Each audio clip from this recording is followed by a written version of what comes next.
모든 회의가 다 의미가 있고 중요하지만 오늘 이 회의는 특별히 참 의미가 큰 회의다 하는 생각을 하면서 들어왔는데 저 복도에서 이제 우리 다 기다리시는 분들도 참 오늘 의미 있는 회의예요. 전부 그렇게 하시면서 이렇게 들어왔습니다. 그만큼 이 과학기술 발전을 위한 이런 회의는 정말 그 기대가 크고 또 여기서 잘 우리가 방향을 잡아 나간다면 우리의 미래 발전에 핵심적인 역할을 할 것이다 하는 그런 생각을 많이 하게 됩니다. 오늘 그 우리나라 과학기술 발전을 이끌고 있는 산학연 전문가 여러분과 함께 첫 번째 과학기술 전략회의를 개최하게 돼서 매우 뜻깊게 생각합니다.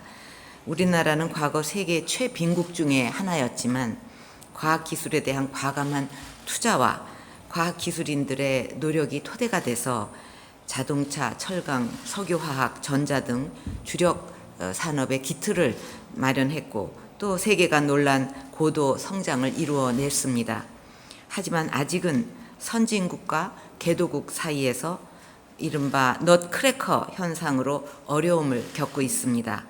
과거에는 선진국에는 기술 경쟁에서 뒤지고 개도국에는 가격 경쟁에서 밀려왔는데 요즘은 일본의 엔저 공세와 중국의 기술 발전으로 신 넛크래커라는 어려움에 직면해 있습니다. 하지만 저는 이처럼 어려운 상황을 극복해낼 해답도 결국 과학기술에 있다고 생각합니다. 이러한 전환기에 우리 경제가 당면한 위기 상황을 극복하고 재도약하기 위한 유일한 대안은 창의적 아이디어와 기술을 바탕으로 한 창조 경제이고 창조 경제의 가장 밑바탕을 이루는 것이 바로 과학기술입니다. 지난 반세기 과학기술이 우리 경제 성장을 이끌어온 것처럼 앞으로의 성장도 과학기술 혁신을 통해서 이루어낼 수 있다고 확신합니다. 그런 의지를 담아서 첫 번째 과학기술 전략회의를 시작하고자 합니다.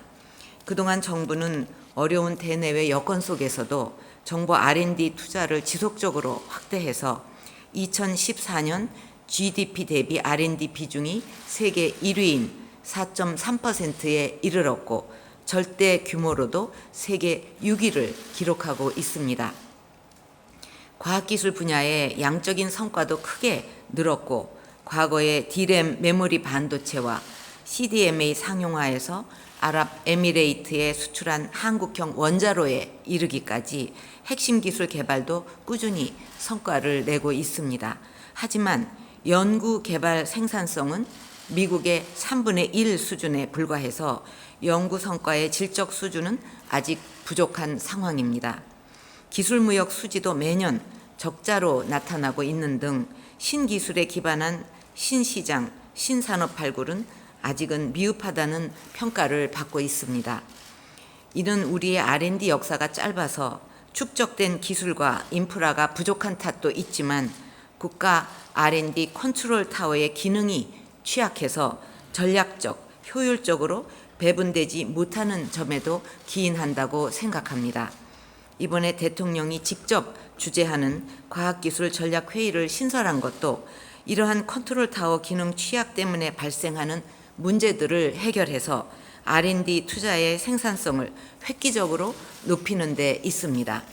앞으로 과학기술 전략회의를 통해서 핵심 과학기술 정책과 사업에 대해 톱다운 방식의 전략을 마련하고 부처 간 이견 대립 사안들을 조정해 나가면서 우리 R&D 시스템의 근본적 혁신도 추진해 나갈 것입니다. 또한 기존의 국가과학기술심의회에서 부처 요구에 기반한 버텀업 방식의 상시 심의와 조정을 하는 한편 과학기술전략회의의 결정 사항에 대한 후속 조치도 담당하도록 해서 두 회의체의 시너지를 만들어갈 계획입니다. 과학기술전략회의가 과학계, 산업계와 정부의 역량을 결집시켜서 국가 R&D 정책의 비전과 방향을 제시하고 구조적 문제를 해결해 나갈 수 있도록 힘을 모아주시기를 바랍니다. 여러분, 과학기술이 상상할 수 없을 정도 그런 속도로 발전을 하면서 누가 얼마나 빨리 혁신적 기술을 개발해서 새로운 시장을 창출하느냐에 국가의 운명이 좌우되는 4차 산업혁명의 시대가 도래하고 있습니다. 그런 만큼 국가 경쟁력을 확보하고 세계 시장을 선도하기 위해서 우리의 추격형 R&D 시스템의 근본적 혁신이 필요합니다. R&D 시스템의 혁신을 위해서는 먼저 정부의 역할을 분명히 해야 합니다. 민간에 맡길 것은 과감하게 민간에 맡기고 정부는 중장기 기초 원천 기술과 민간 투자가 어려운 분야에 집중하는 역할 분담이 이루어져야 할 것입니다. 이미 민간의 R&D 투자가 정부 R&D 투자의 3배에 달하고 있는 만큼 민간 R&D의 우수한 역량을 최대한 활용할 필요도 있습니다. 정부가 길러낸 우수한 인력과 원천 기술을 토대로 우리 기업들이 새로운 기술을 개발해서 세계 시장에 내놓을 수 있는 선순환 구조가 구축되어야 합니다. 대학, 출연연, 기업들의 역할도 재편할 필요가 있다고 봅니다. 지금처럼 대학, 출연연, 기업이 차별성 없는 연구를 할 것이 아니라 각자 역할에 맞고 잘할 수 있는 연구에 집중해야만 합니다. 이를 위해서 먼저 대학들이 한계 돌파형 기초 연구와 인력 양성에 집중할 수 있도록 지원해 나가야 하겠습니다. 기초 연구는 과학기술자의 지적 호기심에서 시작이 되지만 이것이 상상하지도 못했던 새로운 기술과 산업의 원천이 됩니다. 일본은 메이지 유신 이후 꾸준히 기초 연구에 투자를 해서 최근에는 많은 노벨상 수상자를 배출을 했는데 우리도 대학을 중심으로 기초 연구에 지속적으로 투자를 해서 한계 돌파형 연구에 매진할 수 있는 환경을 만들어야 하겠습니다. 대학 연구자들에게 단시간에 성과를 요구하기보다 꾸준히 한우물 파기 연구를 할 수 있도록 지원을 하고 신진 연구자로 시작해서 중견 리더 연구자로 성장해 나갈 수 있는 안정적인 기초연구 지원 체계를 마련해야 합니다. 또한 대학이 개발한 기초연구 성과의 사업화와 산학 협력을 장려하되 대학이 상대적으로 경쟁력이 떨어지는 대형 상용화 연구를 주관하는 것은 줄여나가는 방향이 바람직할 것입니다. 출연연의 역할도 새롭게 자리매김을 할 필요가 있습니다. 출연연은 50년 전 키스트 설립 이후 자동차, 조선, 화학, 전자를 비롯한 우리 주력 산업의 기반 기술을 개발해온 소중한 자산입니다. 하지만 언제부턴가 원천성도 부족하고 상용화도 안 되는 애매한 연구 결과만 양산하고 있다는 비판이 커지고 있습니다.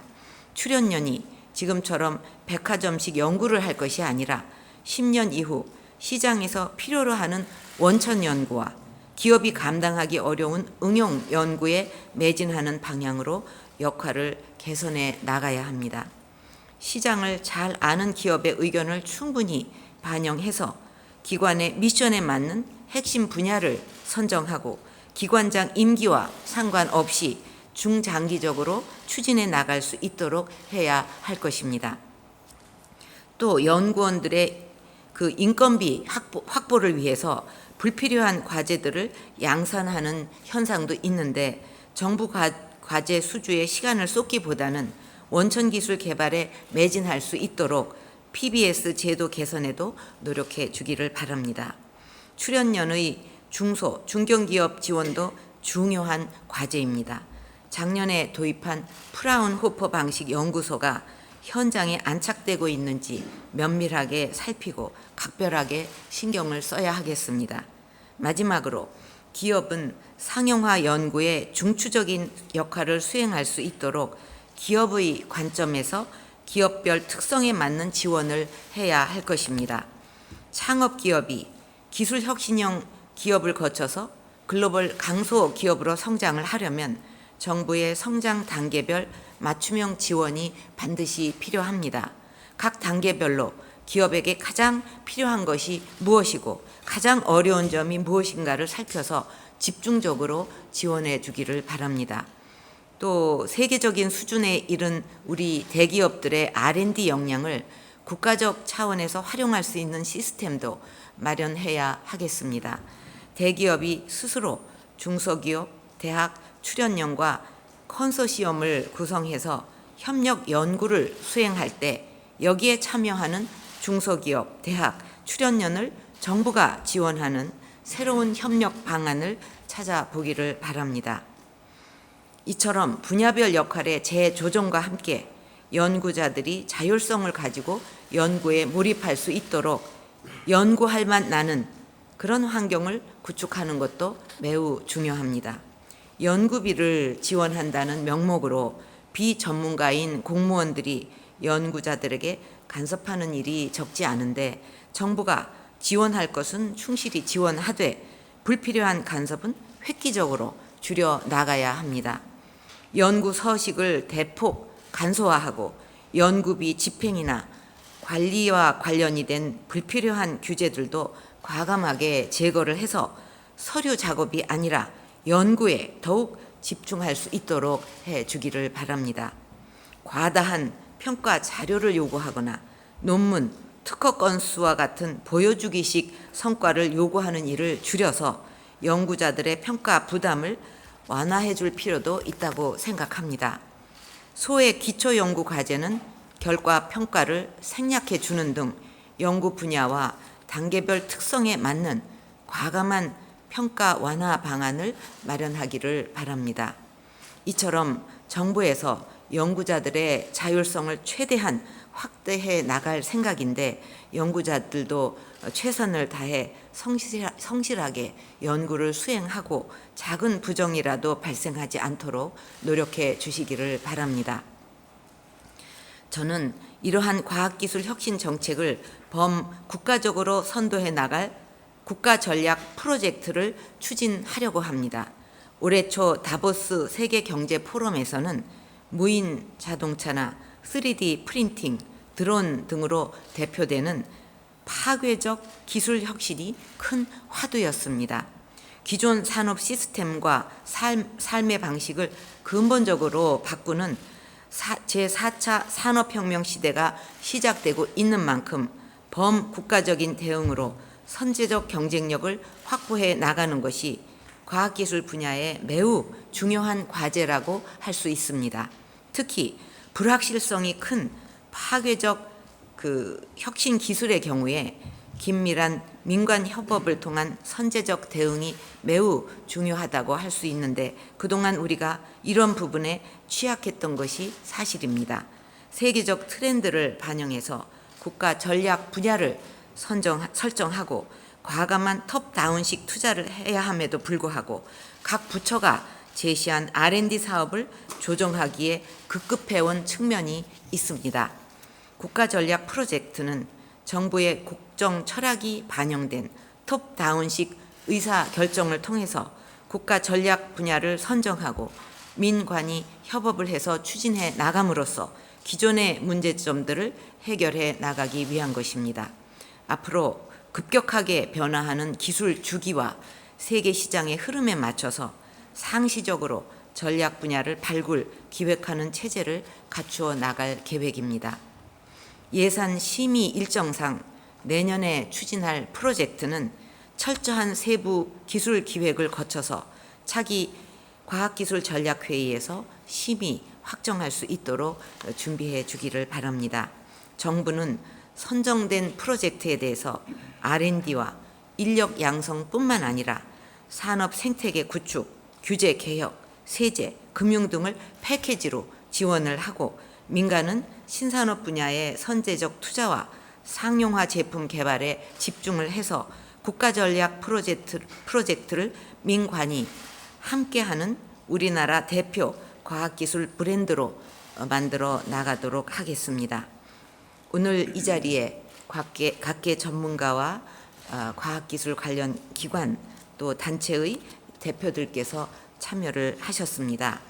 자유로운 의견 개진과 또 깊이 있는 토론을 통해서 우리 R&D 시스템의 근본적 변화를 이끌어 주시기를 바랍니다.